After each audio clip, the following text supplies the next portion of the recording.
Baik, sambil teman-teman upload pertanyaan kompilasi, Ibu narasumber pertanyaannya cukup sampai dengan 300, ada beberapa pertanyaan sama. Jadi pertama yang adalah yang akan ditampilkan ini kami Direktur, Bu. Terima kasih Bu Moderator, Bu Indri. Pertama yang kiat penderita HIV hepatitis lainnya. HIV kalau kena hepatitis pertama adalah jangan penasun karena dengan jarum suntik maka terinfeksi tinggi. Yang kedua, gaya hidup yang sehat. Jadi gaya yang bersih dan sehat melalui cairan tidak sebagai ganti pasangan adalah sudah jauh pengenalan dan edukasi hepatitis untuk anak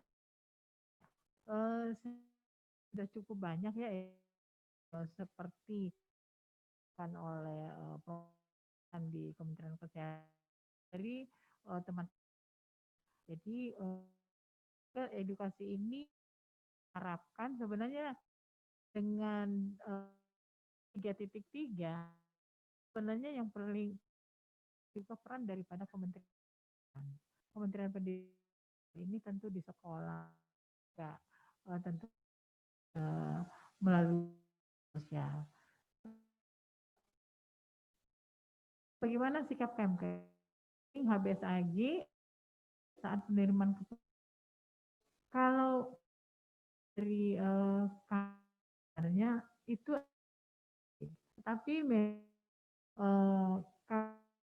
nantinya dan diskriminasi dalam itu perlu kami sebenarnya semakin ditemukan atau yang kemarin dengan bagaimana dengan calon pengantin dengan bukan hanya untuk pegawai, makin banyak yang kita lakukan deteksi dini itu cuma adalah bagaimana kita tidak diskriminasi dalam pekerjaan. Kalau artinya ditemukan, tentu kita bisa lebih membahas tadi dokter ini juga menyampaikan ini kan semakin baik bisa mengobati untuk mereka yang apalagi kalau hepatitis maka sudah obatnya. Artinya memang tetapi kalau saya itu boleh dilakukan. Slide berikutnya, tidak salah ya. Yang keempat bagi yang menolak vaksin hepatitis HBI ya, dan juga mengatakan yang bermanfaat mudah manfaat disampaikan terus menerus ke pasien-pasien yang hepatitis B, HBIG dan menolak dari hepatitis. Dan yang sudah saya kira tadi ahli para narasumber yang luar biasa ini manfaatnya jauh lebih bermanfaat. Nah ini yang pada masyarakat yang HBIG Prof sampaikan bahwa hal mahal ya, disampaikan bahwa sangat baik untuk membeli kelak hari. Yang nomor 5, 6 yang hepatitis yang baru berjalan hanya untuk B dengan vaksinasi hepatitisnya belum ada di layanan kesehatan. Memang ya kan hepatitis B karena kenapa? Tentu hepatitis B yang sangat infeksi pasti itu akan yang mana satu badannya tentu segi manfaat. Untuk hepatitis, tetapi tidak karena satu tadi ini kan juga self limitnya dengan yang baik tentu hepatitis A. Untuk B menjadi program penyediaan obat setiap puskesmas. Untuk hepatitis kami untuk rumah sakit ini butuh spesialis. Untuk sementara kami di puskesmas. Berikutnya, akankah sasaran tetes B bisa disamakan dengan sasaran B, yaitu populasi rendah, masuk pasangan riset di lapangan triple. Jadi sebenarnya yang mohon maaf, yang bahwa eliminasi itu hamil. Kan memang concern pada, tapi kalau kemudian juga dengan itu memang kita kepada populasi dan juga yang di pesantren adalah yang untuk ibu hepatitis lebih arahnya ke saja. Untuk seluruhnya mungkin tidak, sekalipun ya kemarin untuk hepatitis lapas dan saja ya waktu itu ternyata juga, tetapi kami mungkin konsen ibu hamil. Yang ya, daerah sudah ambil bagian karena hepatitis eliminasi, masuk hepatitis dan vaksin. Nah ini juga Prof. melengkapi tenofovir. Sementara program pada ibu hamil menunggu para ahli.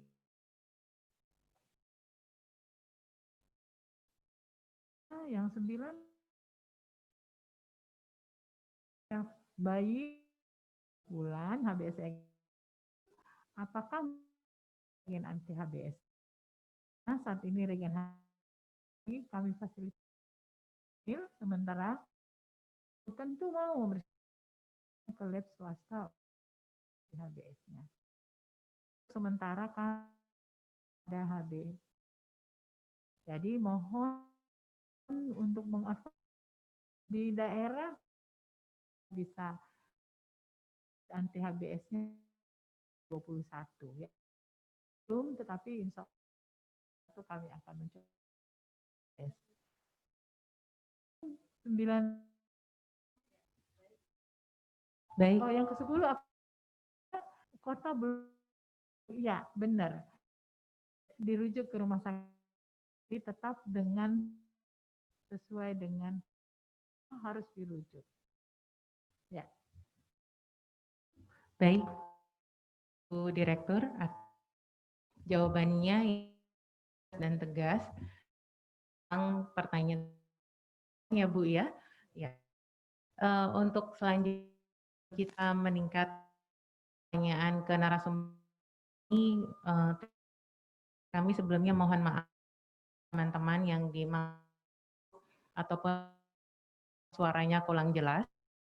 Panitia di sini sudah optimal, segera diperbaiki sehingga jelas.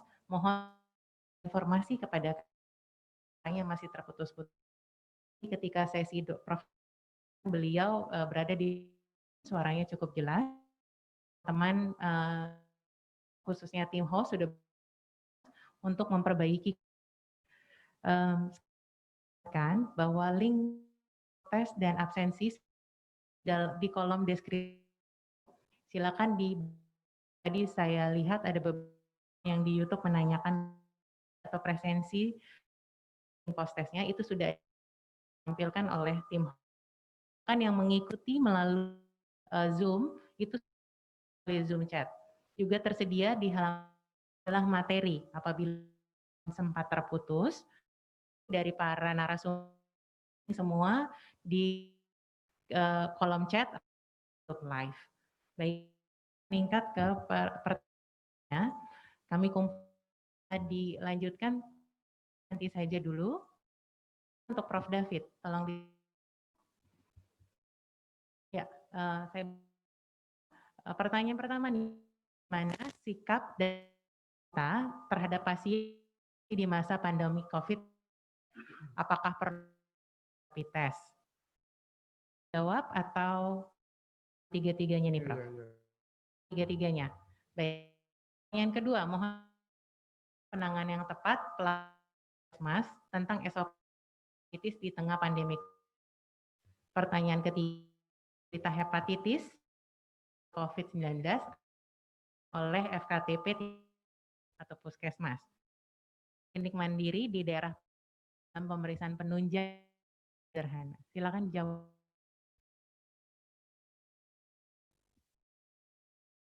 Terima kasih. Ya, jadi baik di dalam negeri maupun banyak kasus bahwa seorang terbuka. Nah,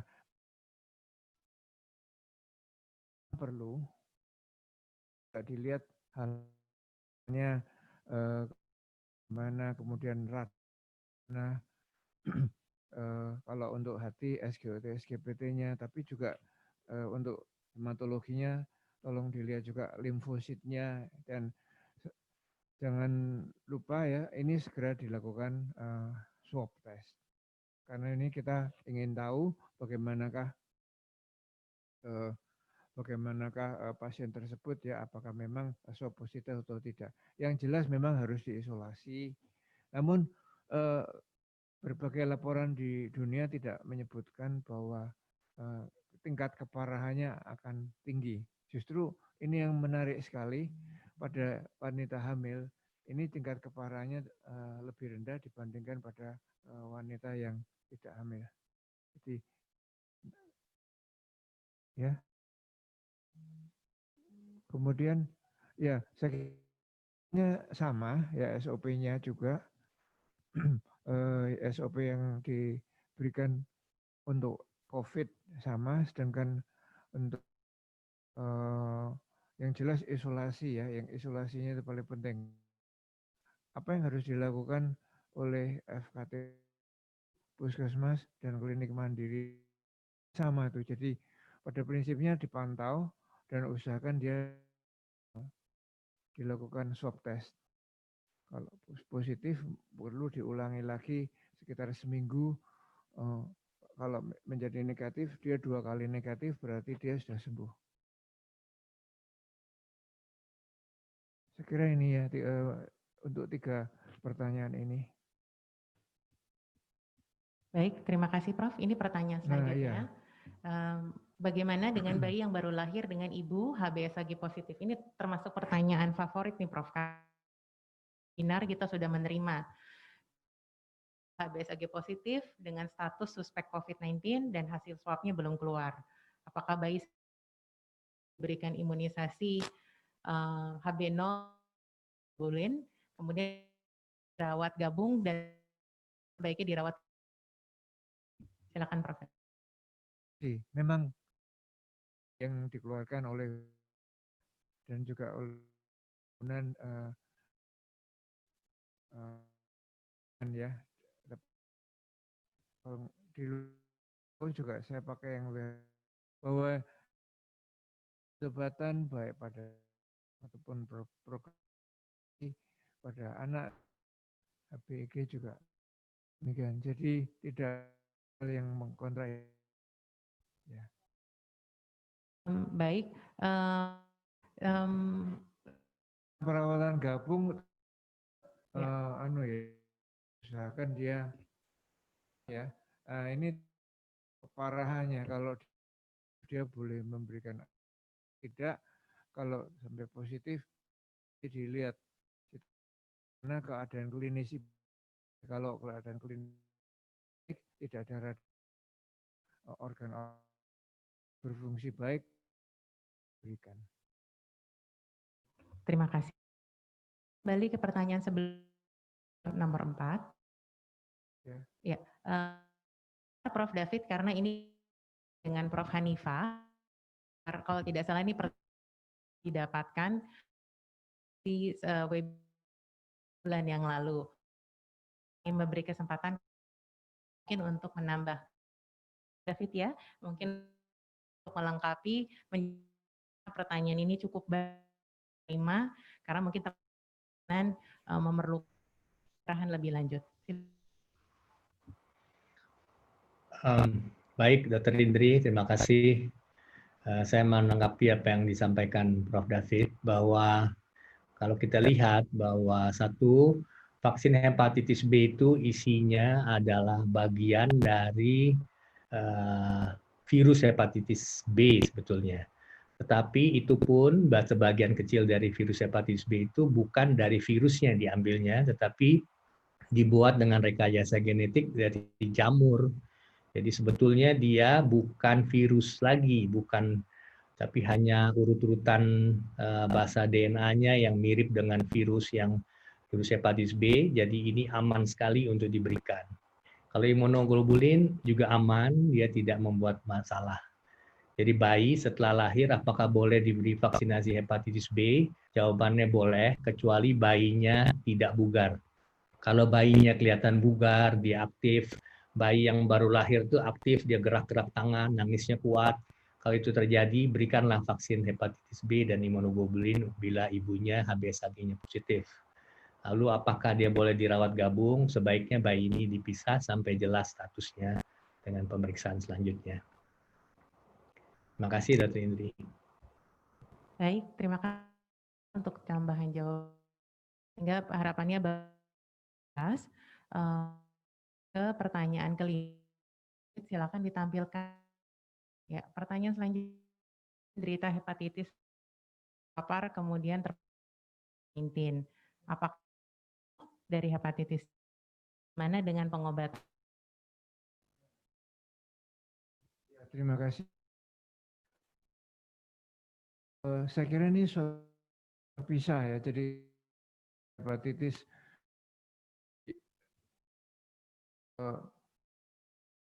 apakah bisa sembuh terhadap kira sama ya, atau tidak. COVID-nya saya kira saat kalau imunitas bisa sembuh, karena cukup berbeda kedua-duanya, sistem innate imun alamiah dan juga setelah melalui akan membentuk antibodi. Prof. David, apakah masih untuk Prof. David? Oh, kita lanjut ya Prof ya. Ini memang nih Prof ya. Yang keenam, jika di dalam yang positif hepatitis, apa yang harus dilakukan ke keluarga lain? Pertanyaan ketujuh, hepatitis ada beberapa fase pada saat pengobatan hepatitis yang diberikan. Tampaknya ini Prof ya. Apakah fase imun dari dan imun menyembuhkan?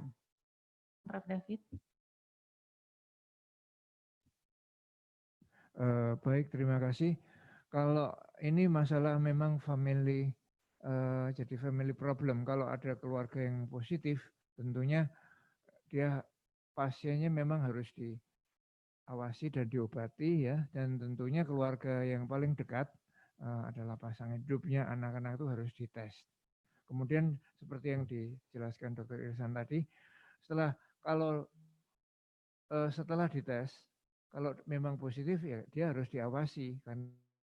Hepatitis B kan ini saya bicara untuk hepatitis B. Hepatitis B kan ada fase imunotoleran, kemudian imunoreaktif dan lain-lain itu ya. Jadi tetap diperlakukan sebagai pasien hepatitis, nanti dipantau tergantung stage-nya. Jadi fase ya.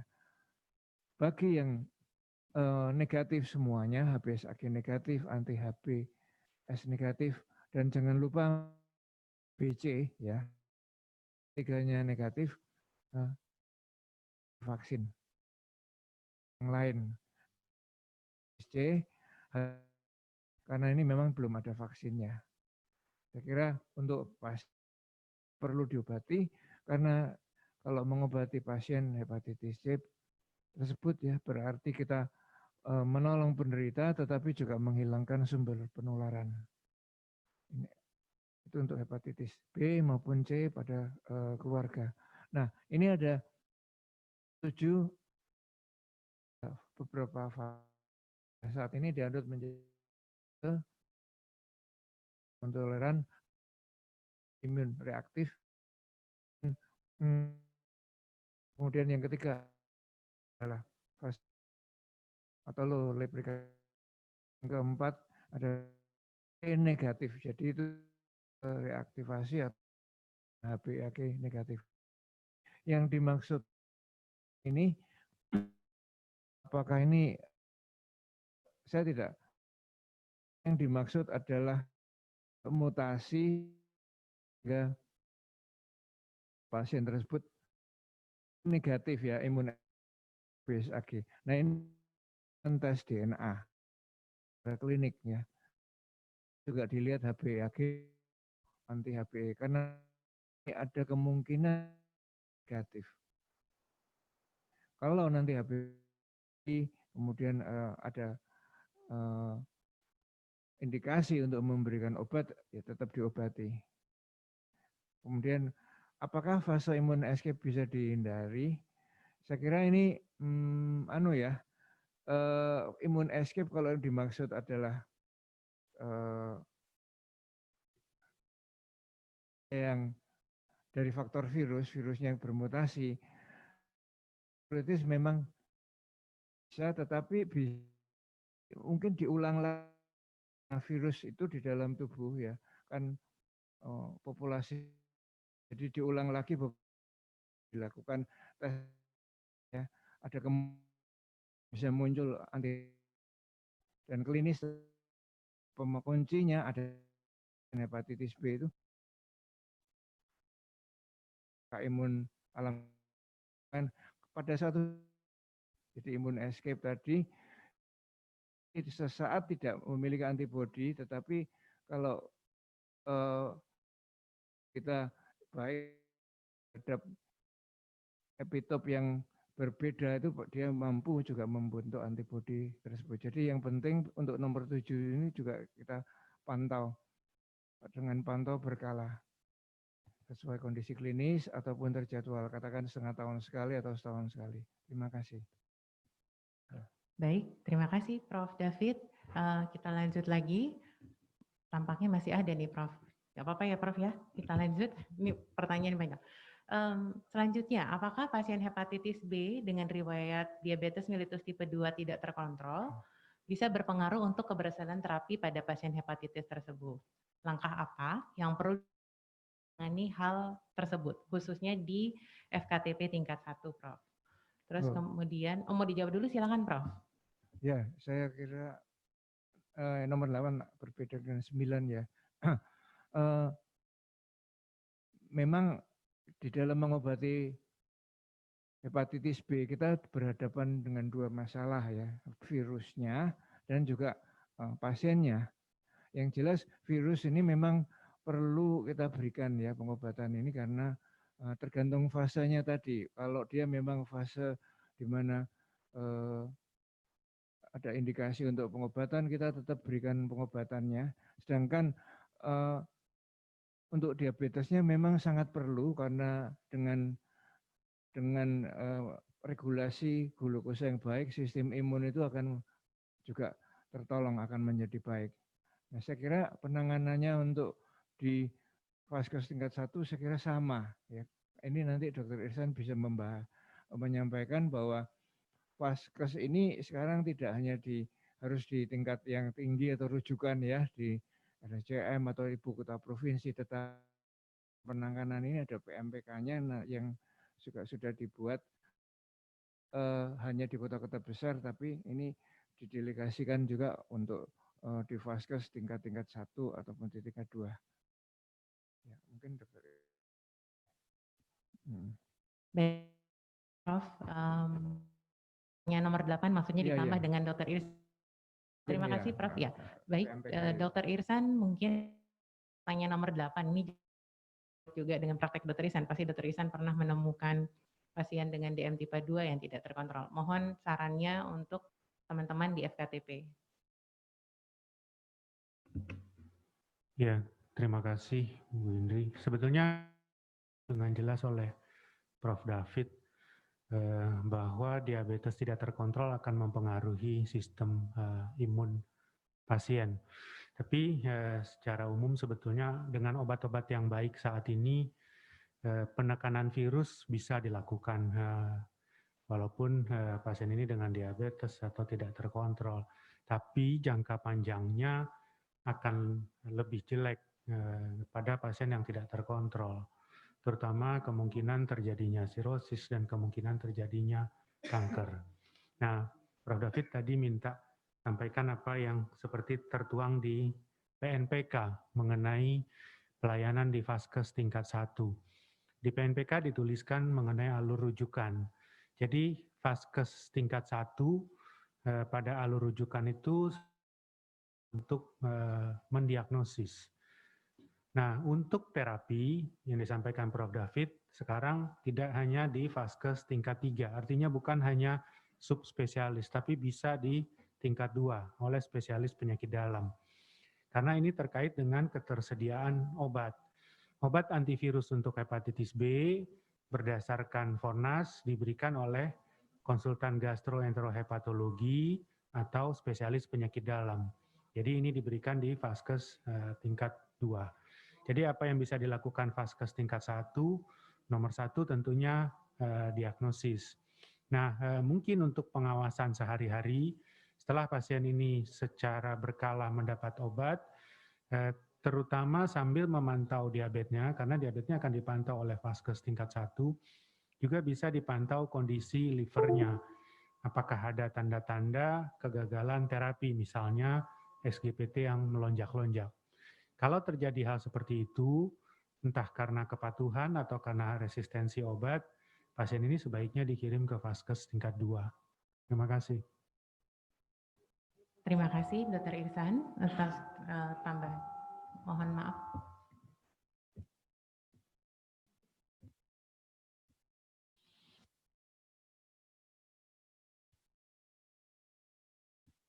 Makasih. Pertanyaan kembali dulu ke slide sebelumnya. Pertanyaan nomor 9. Sudah, belum kan ya Prof ya? Tolong kembali ke nomor 9 ya. Bagaimana mau optimal nomor 9? Ya, untuk nomor 9 ini bagaimana optimal peran serta masyarakat dalam pencegahan hepatitis. Saya kira masyarakat ini kan berbagai macam kelompoknya dan penyakit hepatitis itu kan mempunyai prevalensi tinggi. Ini saya bicara umum ya, B dan C pada kelompok tertentu. Nah, maksudnya adalah gunakan orang-orang atau bagian dari kelompok masyarakat tersebut yang mempunyai concern dan mempunyai pemahaman dan usahakan yang sudah sembuh. Nah, dia akan dengan mudah bisa menghubungi kelompok-kelompok yang bersangkutan yang sama karena punya kesamaan pendapat dan cara berbahasanya pun, cara bergaulnya pun bisa.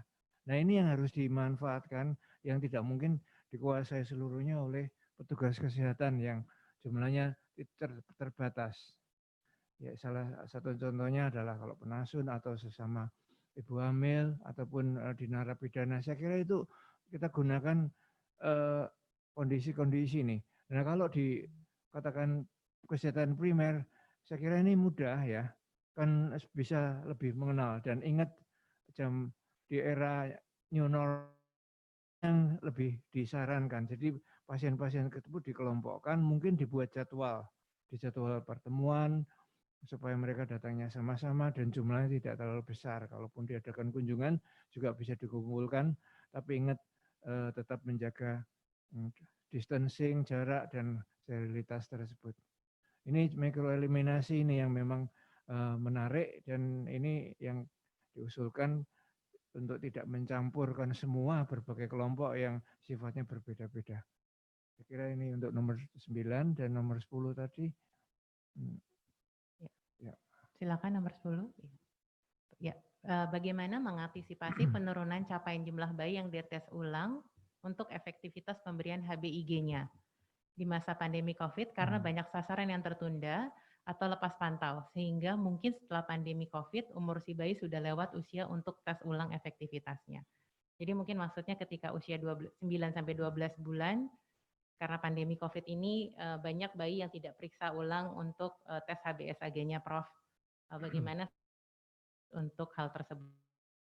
Terima kasih. Ini beberapa waktu yang lalu ditanyakan juga ketika saya diminta bicara di workshopnya kandungan ya. Ini adalah fungsi dari antenatal care. Di antenatal care itu kan ada kelompok ya, seorang bidan itu tahu, apalagi kalau pembantu bidan atau dukun bayi ya atau TBA itu, dia tahu tuh di satu RT atau satu RW yang hamil itu siapa. Jadi itu diantisipasi, dan tentunya obat-obatan HBIG apa itu juga bisa diantisipasi, dan inilah yang juga termasuk mikroeliminasi ini. Antisipasinya efektifkan fungsi antenatal care dan data dan komunikasi. Baik, terima kasih Prof. David.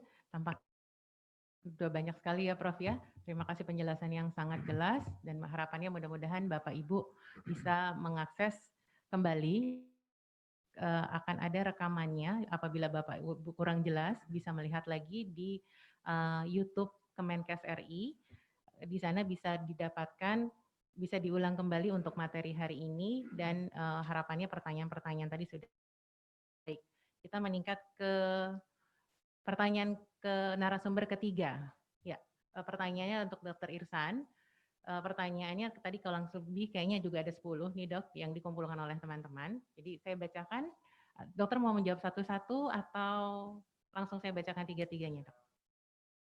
Saya jawab satu-satu saja ya, supaya saya langsung baca. Jadi pertanyaan pertama, ibu hamil sudah periksa HBsAg trimester 1 sampai 3 kali positif. Dirujuk ke rumah sakit karena letak lintang jadi kelihatannya mau seksio. Vaksin HBIG sudah disiapkan tapi HBsAg-nya non-reaktif. Apa yang terjadi? Ada beberapa kemungkinan. Kemungkinan pertama adalah ada false negatif pada pemeriksaan yang terakhir ini. Jadi tadinya 3 positif kemudian menjadi negatif, bisa karena kesalahan pada tes yang ketiga. Karena kalau kita lihat yang sebelumnya sudah 3 kali. Yang kedua, ibu ini mengalami hepatitis B akut. Nah, hepatitis B akut akan sembuh sendiri, terutama pada usia dewasa, pada ibu hamil ini. 90%, hampir 90% akan sembuh hepatitis B akut. Nah, untuk tahu apakah dia akut, harusnya pada saat positif itu ada data SGPT, IgM anti-HB core. Apa yang bisa dilakukan? Karena ini keadaannya tentunya sudah mendesak, kita nggak punya waktu untuk mengulang. Menurut saya harusnya ibu ini diperlakukan sebagai HBsAg positif. Tetap diberikan vaksin dan imunoglobulin. Tapi kalau dalam sehari-hari ya kita cek ulang HBsAg mana yang benar. Pertanyaan kedua, kapan maksimal pemeriksaan ulang hepatitis B kepada bayi yang telah diberi HBIG? Ini mungkin untuk Prof. Hanifa ya. Nanti biar dijawab Prof. Hanifa. Jadi kapan maksimal diulang pemeriksaan untuk hepatitis B-nya pada bayi yang sudah dapat HBIG? Ketiga, pasien kami tanggal 21, ini kasus nyata ini ya. Pasien kami tanggal 21 Juli didapati HBsAg positif, SGOT 376, SGPT 1204, bilirubin total 4.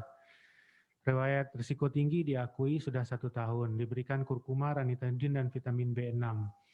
Lalu tanggal 27, hampir seminggu kemudian diperiksa SGOT-SGPT, SGPT 1030, bilirubin total turun menjadi 3,8. Ureum kreatinin normal. Bagaimana tata laksana selanjutnya? Kemungkinan besar kasus hepatitis akut, kemungkinan. Nah, di sarana yang kan kita periksa anti HB core. Bukan apakah dia atau kronik yang observasi. Lihat turun, dia bisa turun, ini akut. Karena tidak yang diberikan. Kasus akut ini dibenarkan protokol pada hepatitis B akut. Tidak kita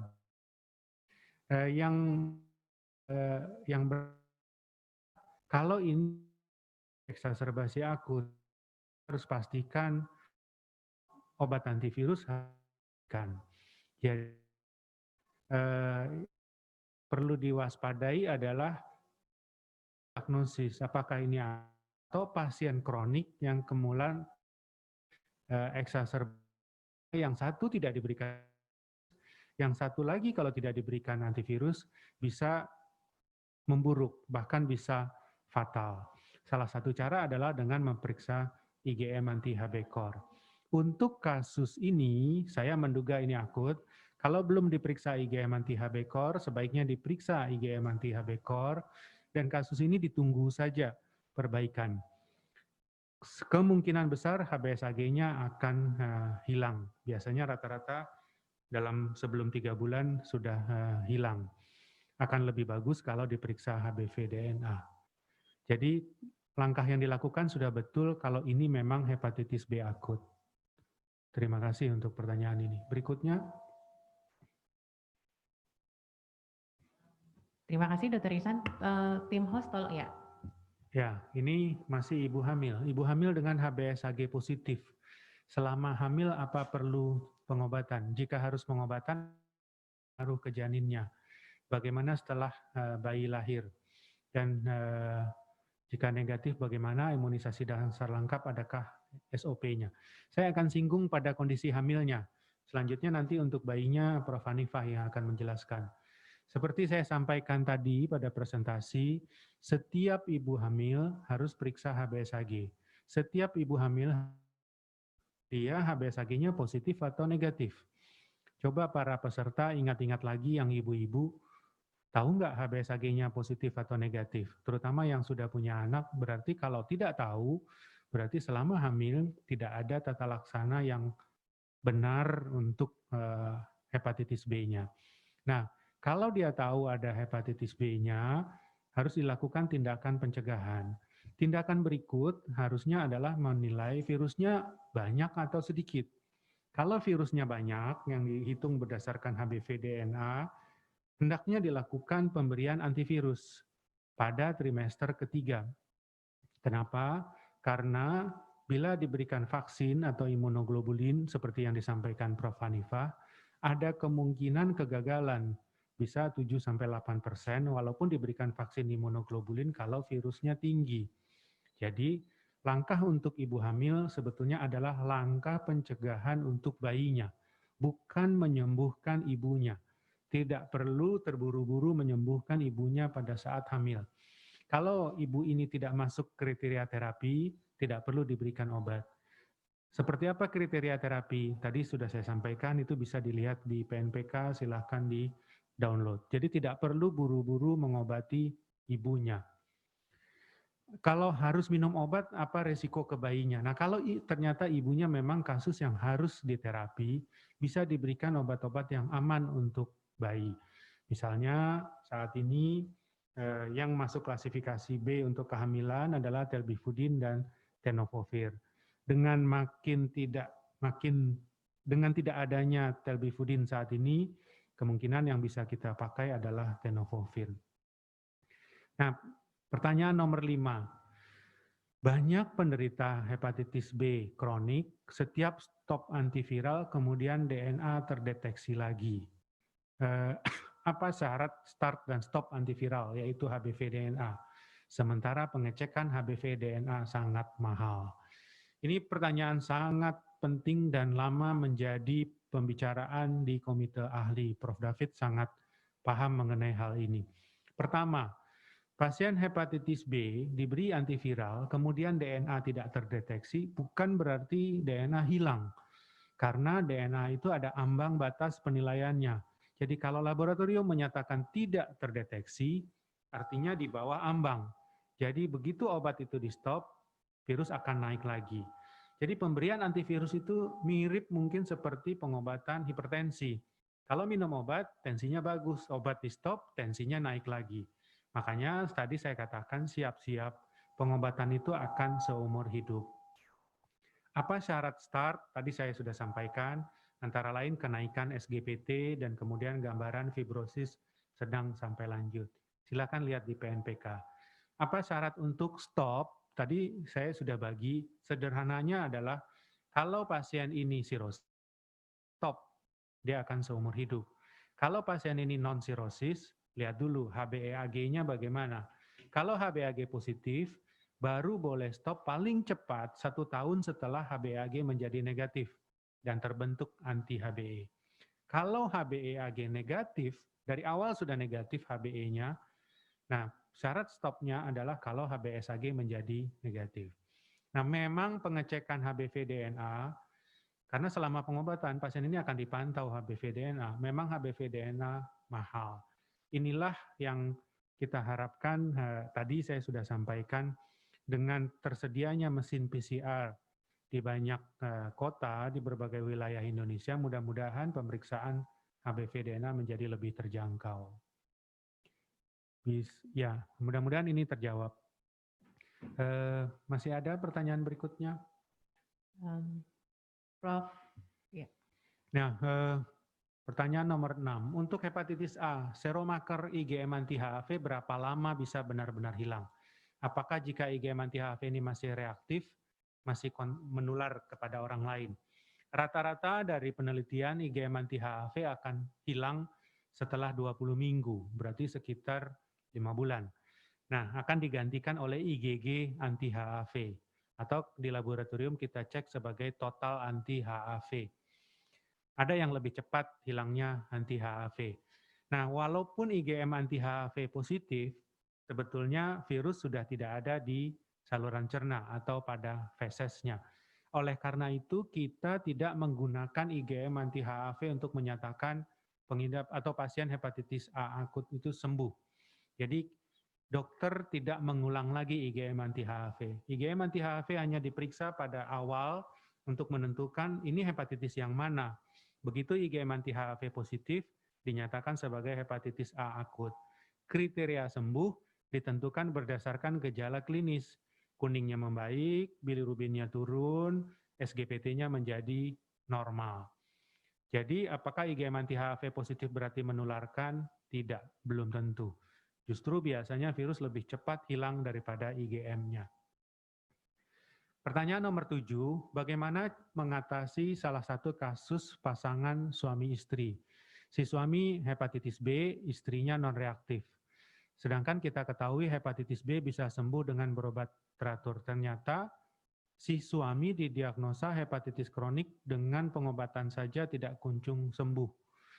Bagaimana tindakan Anda atau yang perlu dilakukan untuk mencegah si istri risiko reaktif terhadap hepatitis B? Jadi ini berarti suaminya sakit, ya, istrinya tidak sakit, begitu kan? Bagaimana untuk mencegah agar si istri tidak tertular? Vaksinasi. Jadi memang yang harus dilakukan apabila salah satu pasangan suami atau istri positif, pasangannya divaksinasi.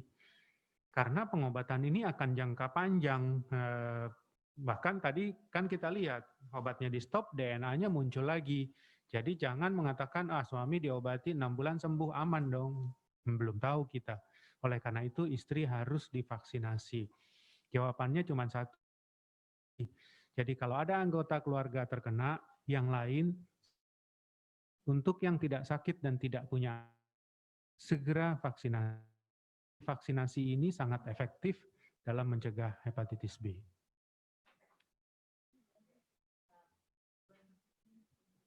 Ya, terima kasih Dokter Ihsan. Tampaknya masih ada pertanyaan. Banyak nih Dok, pertanyaan selanjutnya. Atau saya lempar dulu ke Prof. Hanifa untuk pertanyaan kedua dan 4. Ya, Ya, ya silakan. begitu ya. Ya, Biar ke Prof. Hanifa dulu. Biar Dokter Ihsan tarik nafas dulu nih Dok. Siap. Ya, bisa bukan teman-teman host tolong kembali tadi ke pertanyaan nomor 2 untuk Dokter Ihsan karena itu berkaitan dengan pertanyaan untuk Prof. Hanifa. Pertanyaan nomor 2. Ya, Prof. Kan ya Prof ya, tadi sudah belum dijawab oleh Dr. Ihsan karena tampaknya ini lebih pas untuk Prof. Hanifa. Pertanyaannya adalah kapan maksimal pemeriksaan ulang hepatitis B pada bayi yang telah diberi HBIG? Apakah jika lebih dari waktu tersebut bisa? Kenyataan di lapangan banyak orang tua yang bayinya telah diberikan HBIG lost ataupun hilang setelah beberapa bulan. Mohon jawabannya Prof. Hanifa. Ya, baik Dr. Indri, terima kasih atas pertanyaan ini. Kita tahu bahwa paling sedikit, ya. Mohon maaf suaranya bisa sedikit seperti tadi presentasi Prof, lebih jelas tadi. Kurang keras ya? Sekarang lebih keras? Sekarang sudah lebih baik Prof, Ya, silakan.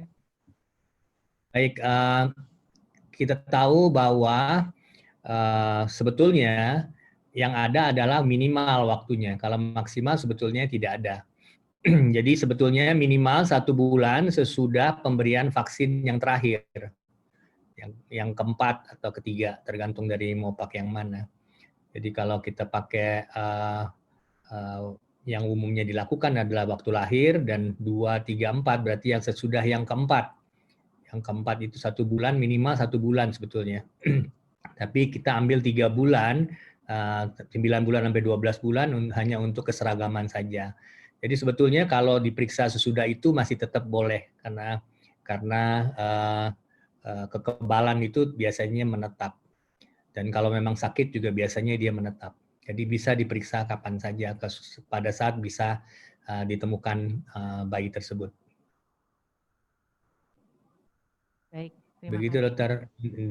Ya, baik. Terima kasih Prof. Hanifa. Ada pertanyaan nomor 4 tadi kalau tidak salah. Tolong host ke pertanyaan nomor 4 untuk Dr. Ihsan, ini untuk ditujukan ke, saya bacakan dengan HBS apa? Tadi selama hamil namun yang kan adalah setelah bayi lahir bagaimana untuk lengkapnya, apakah ada silakan Prof. Hanifa. Baik, terima kasih Dr. Indri, terima kasih untuk pertanyaan ini. Jadi Dr. Ihsan sudah mengatakan bahwa untuk ibunya sebetulnya diterapi untuk kepentingan bayinya, bukan untuk ibunya. Jadi sebetulnya pada saat lahir diharapkan HBV DNA ibu itu rendah sekali, sehingga kemungkinan dia menular rendah. Tapi walaupun demikian, bayi tersebut tetap harus diberikan HBIG dan vaksin. Kurang dari 24 jam dan seterusnya lebih baik. Ada satu penelitian yang baru diluncurkan 1-2 tahun terakhir ini di Lancet yang mengatakan bahwa mereka memberikan vaksin 0, 1, 2, 4, 6. Jadi saya kira bedanya adalah 1 bulan itu diberikan, itu menghasilkan yang lebih baik daripada yang bahkan bisa tanpa diobati ibu hamilnya tersebut. Tetapi mungkin yang bisa kita pelajari adalah kalau memungkinkan bisa diberikan tambahan di 1 bulan. Ini akan bisa menolong lebih cepat karena dengan demikian pembentukan antibodi bayi lebih cepat terpacu dibandingkan dengan 0, 2, 3, 4. Tapi dengan 0, 2, 3, 4 ditambah HBIG saya kira juga sudah cukup. Baik, terima kasih Dr. Indri. Baik, terima kasih Prof. Hanifa. Untuk Dr. Ihsan, pertanyaannya tampaknya cukup dulu ya Dok ya, karena ini pertanyaan untuk Prof. Hanifa tidak kalah banyaknya. Prof. Hanifa, sekarang kami melanjutkan pertanyaan untuk Prof. Hanifa nih Prof. Saya bacakan ada 4 pertanyaan. Yang pertama adalah, ini masih pertanyaan yang hampir mirip-mirip sebenarnya Prof. Pertama adalah ibu hamil dengan HBsAg positif disarankan persalinan normal atau operasi. Jika bersalin normal di puskesmas, bagaimana penanganan alat, ruang bersalin, dan limbah? Apakah ibu tetap dapat menyusui bayinya? Nah, pertanyaan yang terakhir ini, Prof, yang apakah ibu dapat tetap menyusui bayinya? Ini pertanyaan terbanyak yang kami terima juga di email kami, termasuk pertanyaan mendasar. Mohon penjelasannya, Prof. Hanifah. Baik, terima kasih Dr. Indri. Terima kasih atas pertanyaan ini. Jadi sampai saat ini tidak ada bukti bahwa persalinan dengan operasi dibandingkan persalinan normal ada perbedaan untuk bayinya terkena. Karena itu tidak dianjurkan persalinan operasi bedah kaisar kalau untuk tujuan mencegah hepatitis B. Jadi persalinan normal tidak apa-apa, silakan saja. Lalu yang kedua, bagaimana penanganan alat ruang bersalin dan limbah. Tentu ibu yang dengan hepatitis B itu berpotensi untuk menularkan pada alat dan bisa mengenai pada alat-alat yang dipakai, dan tentu perlu general precaution. Sebenarnya tidak bukan hanya untuk orang dengan hepatitis B saja. Sebenarnya general precaution adalah kehati-hatian untuk semua bayi yang lahir dari ibu yang manapun sebetulnya. Karena tadi kita dengar bahwa ada saja yang pemeriksaan yang salah, yang ibu HbSAg negatif itu bisa saja salah hasilnya. Karena itu prinsip kehati-hatian perlu dilakukan pada semua ibu sebetulnya, tapi dengan ibu HbSAg positif ditambah lagi ekstra hati-hati untuk memperlakukan penanganan alat dan ruang limbah dengan steril. Apakah ibu dapat menyusui bayinya? Nah, yang jadi masalah adalah apakah ini bisa disusui. Memang pada ASI itu bisa ditemukan HbSAg, tetapi tidak ditemukan virus utuh. Jadi sebenarnya aman untuk ibu tetap memberikan ASI-nya, tetapi dalam hal ini akan lebih baik kalau bayi itu diberikan dulu vaksin dan HBIG, dan sesudah itu baru diberikan boleh menyusui. Jadi pemberian vaksin dan HBIG ini adalah safety net, jadi perlindungan tambahan kita agar ibu dapat menyusui dengan aman. Baik, terima Demikian, kasih Dr. Indri. Meningkat pertanyaan selanjutnya, ini kurang lebih tadi hampir sama ya Prof ya. Apakah ibu dengan HbSAg positif dan HbAg positif boleh langsung menyusui bayinya setelah melahirkan? Saya rasa tadi sudah terjawab, atau Prof ada yang ingin menambahkan? Silakan Prof. Jadi sebetulnya Dr. Indri, keadaan ini adalah keadaan yang normal pada ibu-ibu itu memang HbSAg positif, dan di Indonesia pada umumnya HbAg akan positif. Hanya sebagian kecil yang HbAg-nya negatif. Artinya HbAg positif adalah kemungkinan replikasi virusnya tinggi dan kemungkinan menularkannya tinggi. Tapi walaupun demikian, dengan kita memberikan vaksin dan HBIG, jangan terlalu takut, ini aman untuk bayinya. Kesimpulannya aman ya Prof ya. Tadi asalkan kita juga sudah memberikan vaksin HB0 dan HBIG-nya, jadi ibu pun dapat menyusui bayinya. Pertanyaan 3 dan 4 saya akan bacakan bersamaan Prof karena hampir sama. Pertanyaannya adalah bagaimana penanganan bayi yang lahir dengan berat badan rendah dan bagaimana pemberian vaksinnya.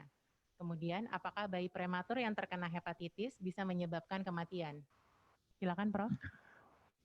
Terima kasih Dr. Indri. Untuk pertanyaan nomor 3, bayi dengan berat lahir rendah itu dibagi menjadi 2, yang di atas 2.000 gram dan di bawah 2.000 gram. Kalau di atas 2.000 gram diperlakukan seperti pada umumnya bayi-bayi yang normal. Tapi kalau dia di bawah 2.000 gram, kita lihat apakah ibunya HbSAg positif atau negatif. Bila ibunya HbSAg negatif, dia bisa ditunda pemberian vaksinnya sampai 1 bulan atau pada saat dia pulang dari rumah sakit. Yang mana yang lebih dulu terjadi itu boleh dilakukan. Tapi kalau bayinya kurang dari 2.000 gram tetapi ibunya HbSAg positif, tetap harus diberikan vaksin dan HBIG. Tetapi vaksin yang pertama ini tidak dihitung, tapi kita akan berikan lagi pada usia 1 bulan, dan yang pemberian itu dianggap yang pertama. Dengan demikian kita bisa melindungi bayi yang kecil, bayi berat lahir rendah ini untuk tidak terkena. Selanjutnya, apakah bayi prematur yang terkena hepatitis bisa menyebabkan kematian? seperti juga hepatitis A, hepatitis B itu meskipun dia menyerang sel hati, tetapi dia sendiri tidak bisa merusak hati. Dia hanya tinggal berkembang biak di dalam sel hati, tetapi tidak merusak sel hati itu sendiri. Yang merusak adalah imunitas kita sendiri. Jadi bayi prematur dengan imunitas yang sangat rendah, yang masih belum baik, tentu imunitasnya belum baik. Jadi kemungkinan untuk terjadinya hepatitis yang berat itu sangat jarang dan pada umumnya tidak bergejala. Ya, baik Prof. Kita lanjut ke pertanyaan selanjutnya, tapi mohon maaf ini karena waktu mungkin kita tidak bisa membaca semuanya nih Bapak Ibu untuk Prof. Hanifa, tapi kami upayakan maksimal. Ya, slide selanjutnya. Mungkin langsung dijawab saja ya Prof ya, ininya, ini cukup panjang. Ya, ya oke. Mungkin langsung dibaca dan ini Prof. Slide-nya slide yang nomor 5 ini. Saya bacakan saja deh Prof kalau gitu. Jika ada pasien datang ke pelayanan kesehatan dengan kondisi tidak membawa buku KIA dan posisi kepala bayi sudah kroning, ini tampaknya dari Ibu Bidan nih pertanyaan Prof. Sehingga penolong belum sempat membaca status pasien selama kehamilan dan tidak menggunakan APD lengkap. Dan setelah bersalin baru diketahui ternyata pasien hepatitis positif. Apa yang harus dilakukan oleh tenaga kesehatan saat mengetahui tersebut? Apakah perlu langsung vaksin hyperhep saat itu atau ada tindakan penunjang medis lainnya? Dan untuk memudahkan alur bagi nakes yang terpapar hepatitis, pasien harus bagaimana? Silakan Prof. Hanifa. Baik, saya jawab singkat saja. Berarti ini dari ibu bayi lahir dari ibu HBsAg positif karena kita tahu dia ternyata pasien hepatitis. Teman nggak jelas ini hepatitisnya hepatitis apa ini. Kalau B tentu kita lakukan sebagai dari B, tapi kalau C sebetulnya bayinya tidak perlu diapa-apakan. Maksudnya normal saja diberikan vaksin tapi tidak diberikan HBIG. Tapi kalau itu hepatitisnya B, kita berikan vaksin dan HBIG. Kalau kita tidak tahu apakah itu hepatitis B atau C, asumsinya adalah kita anggap dia B. Saya kira akan lebih baik dalam keadaan seperti ini diberikan saja HBIG dan vaksin sekaligus supaya kita tidak lolos dari vaksin ini. Tetapi bila kita bisa memeriksa cepat apakah itu HBsAg positif atau tidak, menunggu 1-2 jam tidak akan masalah. Tapi kalau itu lama, lebih baik diberikan saja daripada nanti lolos bahwa anak ini, bayi ini terkena hepatitis B dari ibunya. Baik, Prof. Hanifa. Terima kasih, Dr. Indri. Terima kasih, Prof. Hanifa. Izin ini pertanyaan terakhir, Prof. Tolong, soalnya ini saya terpaksa harus memilih karena pertanyaan lain agak mirip-mirip. Tolong ke pertanyaan nomor 9.